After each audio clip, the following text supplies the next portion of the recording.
ആയിരക്കണക്കിന് വർഷങ്ങൾക്ക് മുമ്പ് ഈജിപ്ത് ഭരിച്ചിരുന്നത് ഫറോവന്മാരാണ്. മരണത്തിനപ്പുറവും ഒരു ജീവിതമുണ്ടെന്ന് വിശ്വസിച്ചിരുന്നവരാണ് അവർ.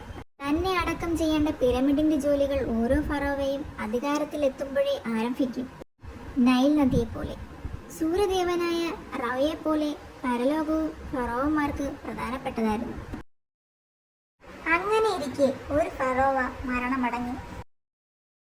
മരണമടഞ്ഞ ഫറോവയെ മുൻകൂട്ടി പണിത് വച്ചിരുന്ന പേടകത്തിൽ അടക്കം ചെയ്തു. കീഴ്വഴക്കമനുസരിച്ച് പരലോകത്തെ ജീവിതം സുഖകരമാക്കാനുള്ള ധനവും ആയുധങ്ങളും ആഭരണങ്ങളും എല്ലാം പേടകത്തിൽ നിക്ഷേപിച്ചു. കൂട്ടത്തിൽ സ്വർണം കൊണ്ട് നിർമ്മിച്ച് രത്നം പതിപ്പിച്ച ഒരു രാജമുദ്രയും ഉണ്ടായിരുന്നു. നൈൽ നദിയുടെ പടിഞ്ഞാറേ തീരത്തെ ഒരു പിരമിഡിനുള്ളിൽ ഫറോവ ഉറങ്ങിക്കിടന്നു. കാലം കടന്നുപോയി. പല പിരമിഡുകളിലെയും അളവറ്റ സമ്പത്ത് കവർച്ചക്കാർ കൊണ്ടുപോയി.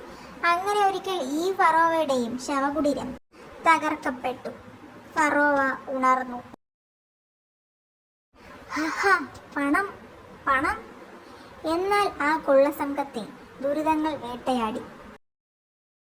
കൊള്ള മുതൽ കൊണ്ടുപോവുകയായിരുന്ന പായ്ക്കപ്പൽ പാറയിലിടിച്ച് തകർന്നു മുങ്ങി. അളവറ്റ സമ്പത്ത് കടലിൽ താണു, ഒന്നൊഴികെ.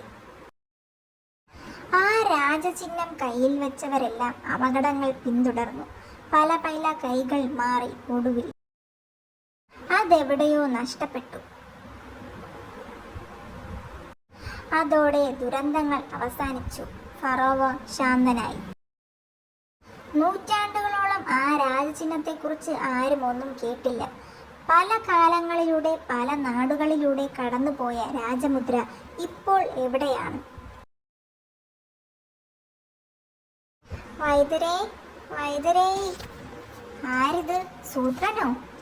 വൈദ്യരെ കാത്ത് ഈ ഇരിപ്പ് തുടങ്ങിയിട്ട് മണിക്കൂർ ഒന്നായി. ഞാനൊരു വയസ്സൻ മുതലയെ ചികിത്സിക്കാൻ പോയതാ. ഇപ്പോഴെങ്കിലും വന്നത് നന്നായി. എന്റെ കാറ്റ് പോവാറായി വൈദ്യരേ. എന്തു പറ്റി? ആരാ തന്റെ കാറ്റ് കുത്തിക്കളഞ്ഞത്? തമാശ കള. ഇന്നലെ തൊട്ട് വയറിനൊരു വേദന, ഇന്ന് കൂടി. നോക്കട്ടെ. അയ്യോ, അവിടെ ഞെക്കല്ലേ. ഇന്നലെ ഒരു എലി കടിച്ചു മുറിഞ്ഞതാ. അമ്മേ, അവിടെ ഒരു മുള്ളൻ പന്നിയുടെ മുള്ളുകൊണ്ടു. ഞെക്കല്ലേ. ഷെടാ, ഇത് കൊല്ലാപ്പായല്ലോ. താൻ തന്നെ പറ, എവിടെയാ ഞെക്കി നോക്കേണ്ടത്? ദാ ഇവിടെ ഞെക്കിക്കോ. ഇപ്പോഴെന്ത് തോന്നുന്നു? വയറുവേദന പിടിച്ച് ചാവാൻ പോവുകയാണെന്ന് തോന്നുന്നു. കുഴപ്പമൊന്നുമില്ല, ദഹനക്കേടാ. അതിന് ഞാൻ വല്ലതും കഴിച്ചിട്ട് ആഴ്ച ഒന്നായി വൈദ്യരെ. വല്ലാതെ വിശന്നപ്പോ 2-3 കാട്ടുപഴങ്ങൾ പെറുക്കി തിന്നു. വിശന്നിട്ട് ബുദ്ധിയൊന്നും ശരിക്ക് വർക്ക് ചെയ്യുന്നില്ലെന്നേ. മരുന്നൊക്കെ ഞാൻ തരാം. പിന്നെ വ്യായാമം ചെയ്യേണ്ടി വരും. കമഴ്ന്ന് കിടന്ന് കാലും തലയും പൊക്കണം. വയറു മാത്രമേ നിലത്ത് മുട്ടാവൂ. അയ്യോ, അത് വലിയ പാടാ. ഞാൻ തരുന്ന മരുന്ന് ദിവസം 3 തവണ.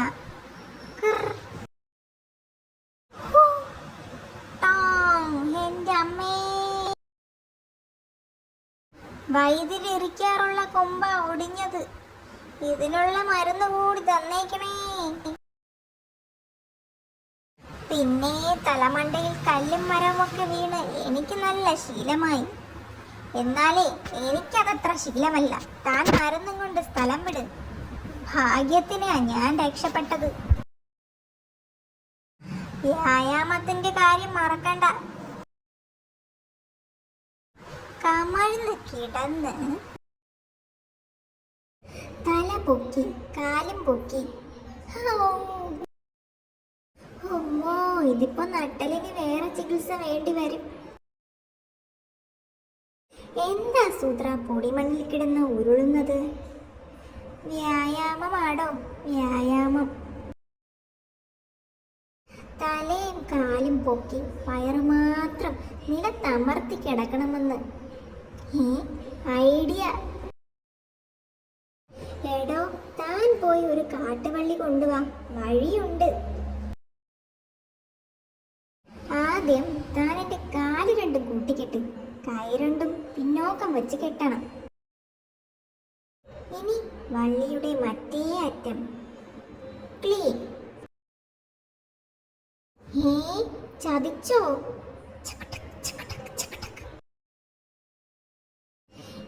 താൻ എങ്ങോട്ടാ ഓടുന്നത്? കാട്ടുപോത്തുകള് വരുന്നു. മാറടാ വഴിന്ന്, ഇപ്പൊ തട്ടി വീണനെ, നാശം.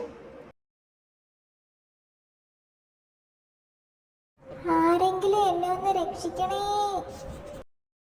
എന്റെ നടുവ് വളഞ്ഞു ഒടിയാറായേ, ഇവിടെങ്ങും ആരുമില്ലേ, പോയി. പെട്ടെന്ന് എന്റെ അമ്മേ, ഇന്നേൽ എവിടെന്ന് വന്നു? അമ്മോ, ഞാൻ നടുപിടിച്ച് വീഴാൻ പോണേ. ഞാനും. നമസ്കാരം. തന്നെ എവിടെയോ കണ്ടിട്ടുണ്ടല്ലോ. ഓ, മനസ്സിലായി. പണ്ട് ഡ്രാക്കുളയെ പിടിക്കാൻ വന്നപ്പോഴാ പരിചയപ്പെട്ടത്. ഇപ്പോഴാ ശ്രദ്ധിച്ചത്. തന്റെ തലയിൽ നിന്ന് കാലിലേക്ക് എന്തിനാ കണക്ഷൻ കൊടുത്തിരിക്കുന്നത്? ഞാൻ വലിച്ചു കെട്ടിയ വില്ല് പോലുണ്ട്. കുറുക്കേന്ദ്ര വിളങ്ങുന്നു, വില്ലിനെ പോലെ നിന്നടു. എന്റെ ബോസ് യോഗാസനം ചെയ്യുമ്പോഴാ ഇങ്ങനെ ചില പോസ് കണ്ടിട്ടുള്ളത്. ഇതെന്താസനം? വില്ലാസനമോ? ഏതായാലും ഒരു ഡിറ്റക്റ്റീവ് എന്ന നിലയിൽ തന്റെ കാലും തലയും തമ്മിൽ ബന്ധിപ്പിച്ചിരിക്കുന്ന കേബിൾ ഞാൻ കട്ട് ചെയ്തു തരാം. തക്ക സമയത്ത് ഞാൻ ഹെലികോപ്റ്ററിൽ നിന്ന് ചാടിയില്ലായിരുന്നുവെങ്കിൽ താനിപ്പോഴും രവിവർമ്മ ചിത്രം പോലെ തൂങ്ങിക്കടന്നേനെ. ഓ സോറി, ഹെലികോപ്റ്റർ എന്ന് പറഞ്ഞത് മനസ്സിലായില്ലല്ലേ? ഒരു വലിയ തുമ്പിയാണെന്ന് വിചാരിച്ചാൽ മതി.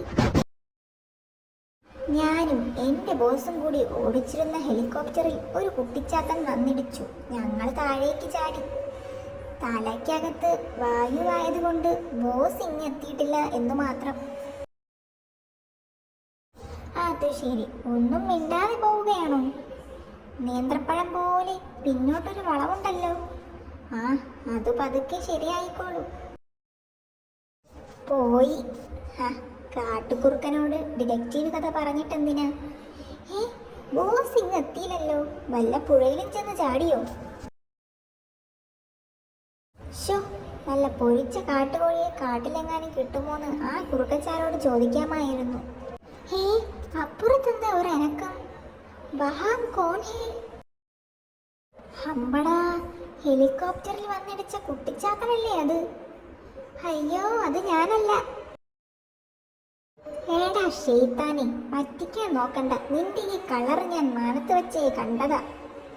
ദാ ഇവനും പോണു. കലത്തിൽ എന്താണെന്ന് പറഞ്ഞിട്ട് പോ. ബിരിയാണിയാണെങ്കിൽ നിന്നോട് ഞാൻ ക്ഷമിച്ചിരിക്കുന്നു. അവന്റെ പിന്നാലെ പോയിട്ട് കാര്യമില്ല, ഫൂൾ. പുഴക്കരയിൽ ഇന്ന് കാലത്താ, വേഗം വാ. അതാരാ? അത് മൗഗ്ലിയും ബഗീരനുമായിരുന്നു. ശ്വാസം മുട്ടി ചത്തതാണെന്നാ തോന്നുന്നത്. ഏതായാലും പോയി നോക്കാം, വാ. ചത്തോ? ആര്? എന്തോ തുമ്പ് മണക്കുന്നല്ലോ. ഇവന്മാരെ പിന്തുടരാം. ഇന്ന് എന്തൊക്കെയോ സംഭവിക്കുമെന്ന് തോന്നുന്നുണ്ട്. മൗഗ്ലിയും ബഗീറിനെയും തുമ്പൻ പിന്തുടർന്നു. താമസിയാതെ. എങ്ങനെയാണിത് സംഭവിച്ചത്? ആവോ, അറിയില്ല. അത് കണ്ടോ? മുതലയുടെ വായിൽ എന്തോ തിളങ്ങുന്നു. മൗഗ്ലി പതുക്കെ മുതലയുടെ വായി തുറന്നു നോക്കി. അത് ഫറോവയുടെ രാജമുദ്രയായിരുന്നു. അതേ സമയം. വരുന്നുണ്ട്. എന്താടാ വൈകിയത്? ഒന്നും പറയണ്ട, ചെറിയൊരു ആക്സിഡന്റ്. പോരുന്ന വഴിക്ക് ഒരു ഹെലികോപ്റ്ററിൽ ചെന്ന് ഇടിച്ചു. എലി എവിടെ ചെന്ന് ഇടിച്ചെന്ന്? എലിയല്ല അമ്മുമ്മേ, ഹെലികോപ്റ്റർ, ഹെലികോപ്റ്റർ. എന്റെ അമ്മേ. എന്നിട്ട് അകത്ത് രണ്ടുപേരുണ്ടായിരുന്നു. പണ്ട് നമ്മൾ കണ്ട മൊട്ടത്തലയനും പട്ടിയും. രണ്ടും താഴേക്ക് ചാടി. ആളില്ലാത്ത ഹെലികോപ്റ്റർ നേരെ പോയി പുഴയിൽ ചെന്ന് വീണു. എന്നിട്ട് അവന്മാർക്ക് എന്തു പറ്റി? ആ പട്ടി കൂളായി എണീറ്റ് നടക്കുന്നുണ്ട്. മൊട്ടത്തലേനെ ഞാൻ കണ്ടില്ല. ആ, അതൊക്കെ പോട്ടെ, പാമ്പൻ കലം കിട്ടിയല്ലോ, അത് മതി. എന്താ ഇതിന്റെ സൂത്രമെന്ന് പറഞ്ഞില്ലല്ലോ കുട്ടൂസ. സിമ്പിൾ അല്ലേ, സിമ്പിൾ. എന്തെങ്കിലും ലോഹ കഷ്ണം ഇതിനകത്തിട്ടാൽ അത് പാമ്പായി പുറത്തു വരും. അത് കൊള്ളാമല്ലോ. എന്നാ പിന്നെ ഒന്ന് ടെസ്റ്റ് ചെയ്താലോ? അതിന് എന്തെങ്കിലും ലോഹം വേണം. അമ്മുമ്മയ്ക്ക് കമ്മലോ മാലയോ വല്ലതും ഉണ്ടെങ്കിൽ എട്. പിന്നെ കമ്മലിടാൻ പറ്റിയ പ്രായം. നമുക്ക് ഈ കുട്ടിച്ചാത്തന്റെ കുന്തമെടുത്ത് ഇട്ടാലോ? ഫസ്റ്റ് പിന്നെ അങ്ങോട്ട് പോണോ ഇങ്ങോട്ട് പോണോ എന്നൊന്നും പറഞ്ഞ് വന്നേക്കരുത്. നോക്കി നിൽക്കാതെ എന്തെങ്കിലും സംഘടിപ്പിച്ച് കൊണ്ടുവാടാ കുട്ടിച്ചെകുത്താനെ. തള്ളയുടെ ഒരു ധൃതി. ഈ കാട്ടിൽ എവിടെ കിട്ടാനാ ലോഹം? ഹേ, അതെന്താ താഴെ? ലുട്ടാപ്പി താഴെ ഇറങ്ങി. അപ്പോൾ മറ്റൊരിടത്ത്. അല്ല, എവിടെ ആയിരുന്നു ഇത്ര നേരം? മാനത്തുനിന്ന് ഇപ്പോഴിങ്ങ് എത്തിയതേ ഉള്ളൂ. ചാട്ടത്തിൽ നിന്ന് പിഴച്ചുപോയോ നിന്റെ കൂട്ടത്തിൽ മറ്റാരുമില്ലാത്തത് എന്തേടോ എന്ന് കേട്ടിട്ടില്ലേ? കേട്ടിട്ടില്ല. അതാര് പറഞ്ഞു? ഓസ്ട്രേലിയയിലെ കങ്കാരുവോ? കുഞ്ചൻ നമ്പ്യാരുടെ തുള്ളൽ കഥയ. ചാടുമ്പോൾ കൂട്ടത്തിൽ നിന്നും വിട്ടുപോകരുത് എന്ന് സാരം. അതത്ര സാരമില്ല. ഒരു ഡിറ്റക്റ്റീവിന് എന്തിനാ തുള്ളൽ കഥ? തെണ്ടുൽക്കർക്ക് എന്തിനാ ചെണ്ട കൊട്ട്? 6000 അടി ഉയരത്തിൽ നിന്ന് 6 ഇഞ്ച് സ്ഥലത്തെ അടയാളത്തിലേക്ക് കൃത്യമായി ചാടുന്നവനാണ് യഥാർത്ഥ ഡിറ്റക്റ്റീവ്. 6 ഇഞ്ച് സ്ഥലത്ത് 6 കിലോ ചിക്കൻ വച്ച് നോക്കിയാട്ടെ, കൃത്യമായിട്ട് ചാടിക്കാണിക്കും. അത് പോട്ടെ, നാട്ടിലെത്തിയാൽ ചിക്കൻ ബിരിയാണി വാങ്ങിത്തരാമെങ്കിൽ ഒരു തകർപ്പൻ തുമ്പ് തരാം.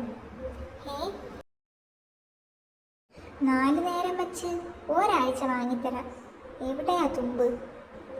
വാഗ്ദാനം തരുമ്പോഴും പുളു പറയുമ്പോഴും ഇത്തിരി കൂടി മയം വേണം. ഒരാഴ്ചയൊന്നും വേണ്ട, ഒറ്റ ദിവസം മതി. സംഗതി ഇതാണ്. പണ്ടേതോ ഈജിപ്ഷ്യൻ പുസ്തകത്തിൽ കണ്ടിട്ടുള്ള ഒരു സാധനം കണ്ടുകിട്ടിയിരിക്കുന്നു, ഒരു മുതലയുടെ വായിൽ നിന്ന്. എന്നിട്ട് സാധനം കഹാം ഹി? മുതല കഹാം ഹി? രണ്ടും കയ്യിലില്ല. മുതല ക്ലോസായി. സാധനം വേറൊരു കൂട്ടർ കൊണ്ടുപോയി. വിഡ്ഢിത്തം തന്നെ അമൃതം, വിഡ്ഢിത്തം തന്നെ ജീവിതം. കവിത ചൊല്ലി നിരാശപ്പെടേണ്ട. എന്തുകൊണ്ട് അവരെ പിന്തുടർന്നില്ല എന്നല്ലേ ചോദ്യം. ആ ചോദ്യത്തിന് ഞാൻ വാക്കുകൊണ്ടല്ല, മൂക്കുകൊണ്ട് മറുപടി തരാം. മണം പിടിക്കുന്ന എന്റെ പിന്നാലെ വന്നാട്ടെ. ഈഹ എന്ന് കാറരുത്, ആനയും മറ്റും പേടിക്കും. മറ്റൊരിടത്ത്. താൻ പിന്നെയും വന്നിരിപ്പാണോ? ഈ ഇടയായിട്ട് വൈദ്യര് എപ്പോഴും യാത്രയാണല്ലോ. ഇരുന്നിരുന്ന് മടുത്തു. ആ വയസ്സൻ മുതലയെ നോക്കാൻ പോയതാ. അങ്ങേര് ഇന്ന് രാവിലെ ചത്തുപോയി. ഞാനും ചാവാനാ സാധ്യത. വ്യായാമം, മരുന്ന് ഒക്കെ നോക്കി. വയറുവേദനയ്ക്ക് ഒരു കുറവുമില്ല. ഇതെന്താ കഴുത്തിലൊരു കെട്ട്? വ്യായാമം എളുപ്പമാക്കാൻ ചെയ്തതാ. ഇപ്പോ അഴിക്കാൻ പറ്റുന്നില്ല. വേദന മാറുന്നില്ല എന്ന് പറഞ്ഞിട്ട് കാര്യമില്ല. മരുന്ന് കുറെ കൂടി കഴിക്കണം. എന്താ ഒരു ശബ്ദം? അയ്യോ, മലയിൽ നിന്ന് കല്ലുരുണ്ട് വരുന്നത്. ചതിച്ചോ? ഇങ്ങോട്ടാ വരുന്നത്. എന്റെ കാട്ടുമുത്തപ്പാ. കഴിഞ്ഞ തവണ മരക്കൊമ്പ്, ഇത്തവണ മരം. ഹാവൂ, എനിക്ക് മതിയായേ. എന്റെ ബലമായ സംശയം വൈദ്യർക്കെന്തോ കഷ്ടകാലമാണെന്നാ. കൃത്യസമയത്ത് ഞാൻ ഇവിടെ എത്തുന്നത് എന്റെ കഷ്ടകാലം. വേഗം മരുന്ന് താ, ഇനി ഇവിടെ ഒരു സെക്കൻഡ് ഞാൻ നിൽക്കില്ല. മുതുകുവേദനയ്ക്ക് മരുന്ന് തരാൻ മറക്കണ്ട. ജമ്പനും തുമ്പനും അതേസമയം മണം പിടിച്ച് മുന്നേറുകയായിരുന്നു. ഹേ ബോസ്, അത് കണ്ടോ? അവരാണ് ആ സാധനം കൊണ്ടുപോയത്. പക്ഷേ രണ്ടിന്റെയും കിടപ്പത്ര പന്തിയല്ലല്ലോ. മരിച്ചിട്ടില്ല, ബോധം കിട്ടതാണ്. പക്ഷേ നേരത്തെ പറഞ്ഞ സാധനം എവിടെ? തുമ്പന്റെ വിദഗ്ധ പരിശോധന. പക്ഷേ അത് ആരോ ഇവിടുന്ന് കടത്തിക്കഴിഞ്ഞു. ഫറോവയുടെ രാജമുദ്ര ഏറെ അകലെയൊന്നുമല്ലേ ആയിരുന്നു. കിട്ടി, ദാ ഇത് മതിയോ? ഇതെവിടെന്ന് കിട്ടിയടാ? കുറച്ചപ്പുറത്ത് ഒരു പയ്യനും കരിമ്പുലിയും കിടക്കുന്നു. അവരുടെ അടുത്ത് കിടന്നതാ ഇത്. പയ്യനും പുലിയുമോ? പയ്യനെ പുലി പിടിച്ചതായിരിക്കും, പുലിയെ പാമ്പ് കടിച്ചിരിക്കും. ഏതായാലും രണ്ടും ക്ലോസ് ആയെന്ന് തോന്നുന്നു. ആ, എന്തെങ്കിലും ആകട്ടെ, ഇത് ലോഹം തന്നെയാ, നമുക്കിത് മതി. ഒരു മന്ത്രം ചൊല്ലാനുണ്ട്. ലോഹ പൂഹ ഈഹ പൂഹ മാഹ ഈഹ. അതേതാ വേറൊരു ഈഹ? പാമ്പ കൂമ്പ ജൂബൂമ്പ. ഇനി സാധനം കലത്തിലിടാം. എല്ലാവരും മാറി നിന്നോ. അതുതാൻ സാധനം, അവന്മാര് പാത്രത്തിലിട്ടത്.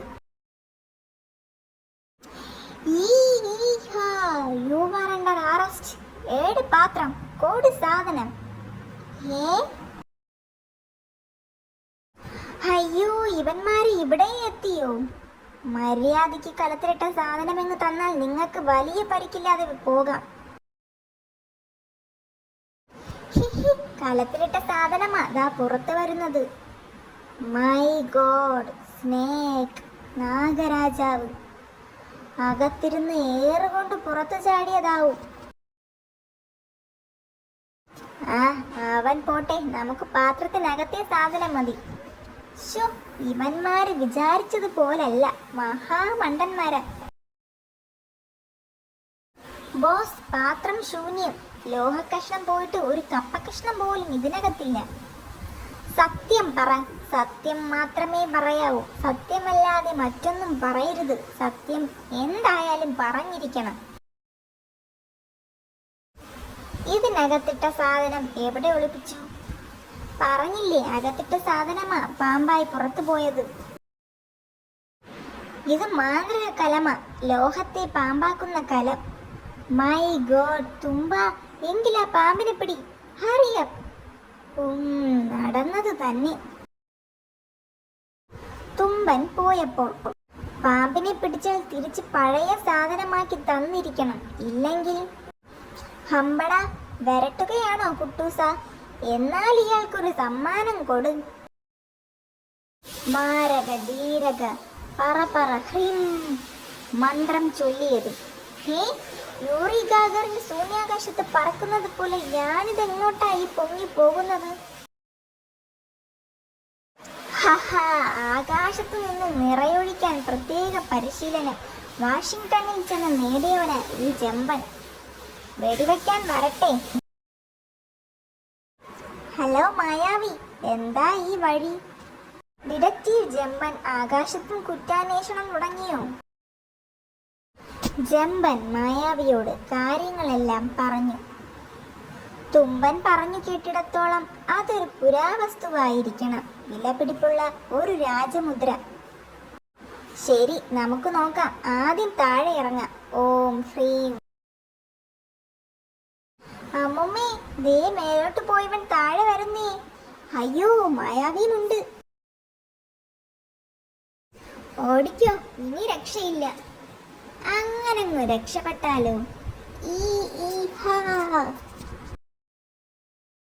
കിളവനോ കിളവിയും കടന്നു കളഞ്ഞു. നമുക്ക് ഇവൻ മതി. അയ്യോ, എന്നെ വിടണേ. വിട്ടില്ലെങ്കിൽ ഞാൻ തീ ഊതും. തീ ഊതിയാൽ ഞാൻ വായിൽ മണ്ണെണ്ണ ഒഴിക്കും. മിണ്ടാതിരിയടാ. തുമ്പനെ കാണുന്നില്ലല്ലോ. വരൂ, നമുക്കൊന്ന് പോയി നോക്കാം. എന്താ, എന്തു പറ്റി? മരത്തിന് മുകളിൽ എന്തോ ശബ്ദം. വല്ല കിളികളുമായിരിക്കും. അതേസമയം മറ്റൊരിടത്ത് വഴി തെറ്റിയിട്ടില്ല. ഇവിടെ ഒരു പാമ്പിന്റെ മണമുണ്ട്. അതാ അവൻ. തുമ്പൻ അന്വേഷിച്ച പാമ്പ് സൂത്രന്റെ കഴുത്തിൽ. അയ്യയ്യോ, ആ കുറുക്കന്റെ കഥ കഴിഞ്ഞോ? പാമ്പിനെ എങ്ങനെ പിടിക്കും? ക്യാ കരും ഹാ? തുമ്പന്റെ ചിന്തകൾ പരക്കം പാഞ്ഞു. അപ്പോഴതാ വരുന്നു വേറൊരാൾ. സൂത്രനെ എന്തു പറഞ്ഞ് സമാധാനിപ്പിക്കും? കാട്ടുപോത്തിനെ കണ്ടപ്പോൾ ഓടിയതിന് ദേഷ്യം കാണും, ഉറപ്പ്. ഐഡിയ. സൂത്രന്റെ കഴുത്തിൽ കെട്ടിയ വള്ളി അഴിക്കാൻ പറ്റിയിട്ടില്ലെന്നല്ലേ മൂങ്ങ വൈദ്യര് പറഞ്ഞത്? ഞാൻ ചെന്ന് വള്ളി അഴിച്ചു കൊടുക്കും. സൂത്രന്റെ പിണക്കം മാറും. ദാ കിടക്കുന്നു സൂത്രനും വള്ളിയും. പാവം. പേടിക്കണ്ട സൂത്ര, കിട്ടിയത് ഞാനല്ലേ, അഴിക്കാനും ഞാൻ മതി. Hello, well done. താൻ എങ്ങനെ ഇത്രയും ധൈര്യമായി ആ പാമ്പിനെ പിടിച്ചു? പോലീസിലാണെങ്കിൽ തനിക്കൊരു മെഡൽ ഉറപ്പാ. പാമ്പോ? എന്റെ കാട്ടുമുത്തപ്പ, പാമ്പ്! അതാരാ ഈ കാട്ടുമുത്തപ്പൻ? പാമ്പ് പിടുത്തക്കാരനാണോ? നിൽക്കടോ. ശെടാ, അവിടെ നിൽക്കാൻ. മിടുക്കൻ. ബോധം പോയിട്ടും പാമ്പിന്റെ പിടിവിട്ടില്ല.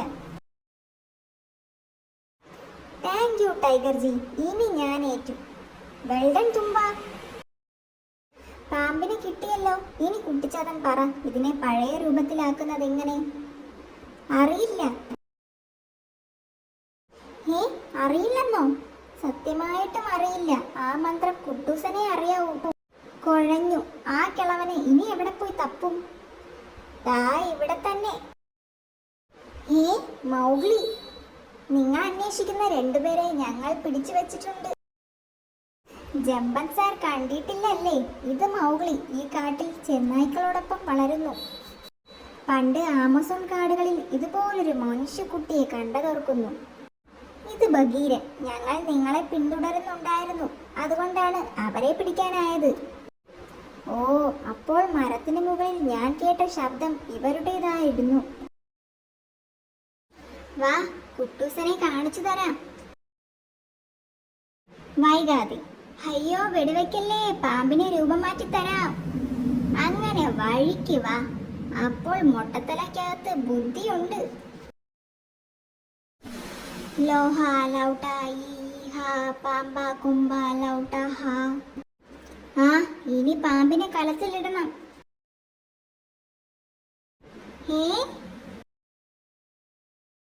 Wonderful, wonderful. ഈ സാധനം ഇതല്ലേ മുതലയുടെ വായിൽ നിന്ന് ഞങ്ങൾക്ക്? അതേ മൗഗ്ലി, കുട്ടൂസനാണിത് പാമ്പാക്കി മാറ്റിയത്. ഇത് കൊണ്ടുപോകുമ്പോൾ ഞങ്ങൾ തളർന്നു വീണുപോയി. ഉണർന്നപ്പോഴേക്കും ഇത് നഷ്ടപ്പെട്ടിരുന്നു. ലുട്ടാപ്പിയാണ് അത് എടുത്തത്. നിങ്ങൾക്ക് പോകാം. ഇനി ഈ പ്രദേശത്തെങ്ങും കണ്ടുപോകരുത്. പൊയ്ക്കോളാമേ. ഈ മൊട്ടത്തലനെ കൊണ്ട് തോറ്റു. ഞങ്ങൾ പോകട്ടെ. പ്രശ്നങ്ങളെല്ലാം അവസാനിച്ചല്ലോ. ശരി മൗഗ്ലി, വളരെ നന്ദി. Thank you. എന്നാൽ പിന്നെ ഞാനും യാത്ര പറയുന്നു. മൗഗ്ലി പറഞ്ഞ പോലെ പ്രശ്നങ്ങൾ മുഴുവൻ തീർന്നല്ലോ. ഇല്ല.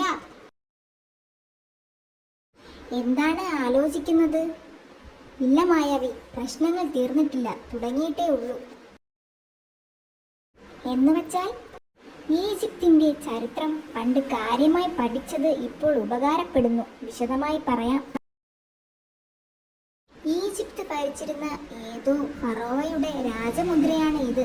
തനി തങ്കം. ഓരോ ഫറോവയും മരിക്കുമ്പോൾ ഇത്തരം രാജചിഹ്നങ്ങളും ആഭരണങ്ങളും ഒക്കെ ശവകുടീരത്തിൽ അടക്കം ചെയ്യുന്ന പതിവുണ്ട്. അത്തരം പല ശവകുടീരങ്ങളും പുരാവസ്തു ഗവേഷകർ കണ്ടെടുത്തിട്ടുണ്ട്. പലതും വളരെ മുമ്പേ കൊള്ളയടിക്കപ്പെട്ടിട്ടുണ്ട്. ഈജിപ്തിന്റെ സുവർണകാലത്ത് എല്ലാ ഫറോവമാരും ഇത്തരം സമ്പത്തോടു കൂടിയാണ് അടക്കം ചെയ്യപ്പെട്ടത്. പല ഫറോവമാരുടെയും അന്ത്യനിദ്ര ശാന്തമായിരിക്കും. എന്നാൽ ചിലർ മാത്രം ശവകുടീരം തുറക്കുന്നതുവരെ വേട്ടയാടും. രാജചിഹ്നങ്ങൾ കൈവശം വയ്ക്കുന്നവരെ ഫറോവ പിന്തുടരും. തുത്തൻ ഖമാൻ എന്ന ഫറോവയുടെ കഥയാണ് പ്രശസ്തം. 9-ാം വയസ്സിൽ രാജാവായ തുത്തൻ ഖമാൻ 19-ാം വയസ്സിൽ എങ്ങനെയോ മരണമടഞ്ഞു. 1922-ലാണ് തുത്തൻ ഖമാന്റെ ശവകുടീരം കണ്ടെടുക്കപ്പെട്ടത്. ശവക്കല്ലറ തുറന്നതോടെ ആ ഫറോവ ഉറക്കമുണർന്നു. തന്റെ കല്ലറ തുറന്നവരെ തുത്തൻ ഖമാൻ പിന്തുടർന്നു വേട്ടയാടി. ആ ഗവേഷണത്തിന് പണം നൽകിയിരുന്ന കാർണർ വോൺ പ്രഭു മരണമടഞ്ഞു. ഗവേഷക സംഘത്തിലെ മറ്റു പലരെയും മരണവും ദുരന്തങ്ങളും പിന്തുടർന്നു. ഇതും അത്തരമൊരു ഫറോവയുടെ രാജചിഹ്നമായിരിക്കണം. വേട്ട തുടരുന്ന ഏതോ ഒരു ഫറോവയുടെ. നമുക്കറിയാവുന്ന കാര്യങ്ങൾ മാത്രം നോക്കൂ. മുതല ചത്തുപോയി, മൗഗ്ലിയും ബഗീരനും വീണു, ആ കടുമയ്ക്കും അപകടമുണ്ടായി. എന്തുകൊണ്ടോ നമ്മൾ ഇതുവരെ രക്ഷപ്പെട്ടു നിൽക്കുന്നു. അടുത്ത നിമിഷം ഇടിമിന്നൽ, അതും തെളിഞ്ഞ മാനത്ത്. അതെ, ഒരു പക്ഷേ ഫറോവ നമ്മളെയും നോട്ടമിടുന്നതാവാം. അതെ, ഹോ, ഈ രാജമുദ്ര സുരക്ഷിതമായ എവിടെയെങ്കിലും ഉപേക്ഷിച്ചാൽ മതിയല്ലോ. മതി. പക്ഷേ എൻ്റെ ഓർമ്മ ശരിയാണെങ്കിൽ ഇതിൽ നിന്ന് ഒരു ഭാഗം നഷ്ടപ്പെട്ടിരിക്കുന്നു. നടുവിലെ ഒരു രത്നം. ചില മണിക്കൂറുകൾക്ക് മുമ്പ് വരെ രത്നം ഇതിലുണ്ടായിരുന്നു എന്ന് ഈ വിടവ് നോക്കിയാൽ അറിയാം. അതായത് കാണാതായ രത്നം ഇവിടെ എവിടെയോ ഉണ്ട്. നമുക്ക് ആ രത്നം കണ്ടെത്തേണ്ടി വരും. പക്ഷെ എങ്ങനെ? മുതല ചത്തുകിടന്ന ആ പുഴക്കരയിൽ പോയി നോക്കാം. അതേ വഴിയുള്ളൂ. അതെ, അതുവരെ ഇത് ഈ മരപ്പൊത്തിൽ സൂക്ഷിക്കാം. അവർ പുറപ്പെട്ടു. വഴിക്ക് വെച്ച് അതാ ലുട്ടാപ്പി ബോധം കെട്ട് കിടക്കുന്നു. എന്തോ കണ്ട് പേടിച്ചതുപോലുണ്ട്. അതാ അവിടെ ആ കുറുക്കനുമുണ്ട്. കുറുക്കനെ കണ്ട് കുട്ടിച്ചാത്തൻ പേടിക്കുകയോ? മായാവി എന്താ ഒന്നും മിണ്ടാത്തത്? മായാവി, മായാവി, നിങ്ങൾ ആ കുറുക്കൻ്റെ അടുത്ത് എന്തെങ്കിലും കാണുന്നുണ്ടോ? ഇല്ല. എന്നാൽ എനിക്കു കാണാം. ഹോ, ലുട്ടാപ്പിയും ഇത് കണ്ടാണ് പേടിച്ച് വീണത്, തീർച്ച. എന്താണ് അവിടെ കാണുന്നത്? മനുഷ്യർക്കോ മൃഗങ്ങൾക്കോ കാണാനാവാത്ത പലതും ഞങ്ങൾക്ക് കാണാം. അത്തരമൊരു കാഴ്ച. ഫറോവയുടെ രൂപം. ആ കുറുക്കനും ഇതുമായി എന്തു ബന്ധം? എന്റെ ഊഹം ശരിയാണെങ്കിൽ നമ്മൾ അന്വേഷിക്കുന്ന സാധനം ആ കുറുക്കന്റെ കൈവശമുണ്ട്, ആ രത്നം. ഇനി നമ്മൾ എന്തു ചെയ്യണം? കുറുക്കന്റെ അടുത്ത് ചെല്ലാൻ പറ്റില്ല. നമ്മളെ കണ്ടാൽ അവൻ ഓടും. എന്തെങ്കിലും ഒരു വഴി തെളിയുമെന്ന് പ്രതീക്ഷിക്കാം. ആരോ വരുന്നുണ്ടല്ലോ. ആ കടുവയാണ്. കൂടെ ഒരു മൂങ്ങയുമുണ്ടല്ലോ. വൈദ്യരി, സൂത്രന്റെ കാര്യം കട്ടപ്പോകയായി. വിളിച്ചിട്ട് അനക്കമില്ല. ആ പാമ്പ് കടിച്ചോ ആവോ? സംഗതി ഗൗരവമാണല്ലോ. നോക്കാം. വയറ്റിലെന്തോ കട്ടിയായി കിടക്കുന്നുണ്ട്. അവനെ പുറത്തു ചാടിക്കണം.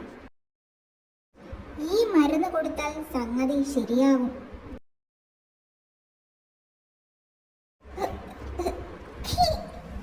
ഓ, അപ്പോൾ ഈ കല്ലാണ് ഇതിനെല്ലാം കാരണം. സൂത്രൻ കാട്ടുപഴമാണെന്ന് കരുതി തിന്നതാ. രത്നം. ഹമ്പട, സൂത്രന്റെ വയറ് വേദനിപ്പിച്ച കല്ല്. കുറുത്തം കെട്ട കല്ല്. ഇത് ഞാൻ വച്ചേക്കില്ല. എന്റെ ഈ സ്നേഹം കണ്ടാൽ സൂത്രന്റെ വഴക്കൊക്കെ മാറും. Good catch. വരൂ, ഇനി സമയം കളയാനില്ല. 3 പേരും രാജമുദ്ര ഒളിപ്പിച്ചു വെച്ച മരത്തിനടുത്തെത്തി. വേഗം രത്നം ഇതിൽ പിടിപ്പിക്കണം. ഓക്കെ. അടുത്ത നിമിഷം കാതടപ്പിക്കുന്ന ഇടിനാദം മുഴങ്ങി. ഇനിയുള്ള ജോലി എനിക്ക് വിട്ടുതരൂ. ഓൾ ദ ബെസ്റ്റ് മായാവി. രാജമുദ്രയുമായി ശരവേഗത്തിൽ മായാവി കുതിച്ചു പാഞ്ഞു. ഫറോവ തന്നെ പിന്തുടരുന്നത് മായാവിക്ക് കാണാമായിരുന്നു. കടൽ രാജമുദ്ര ഉപേക്ഷിക്കാൻ യോജിച്ച സ്ഥലം. ഒരു കടൽ ജീവിയും ഇത് കൊത്താതിരിക്കട്ടെ. മായാവിയുടെ ആഗ്രഹം സഫലമായി.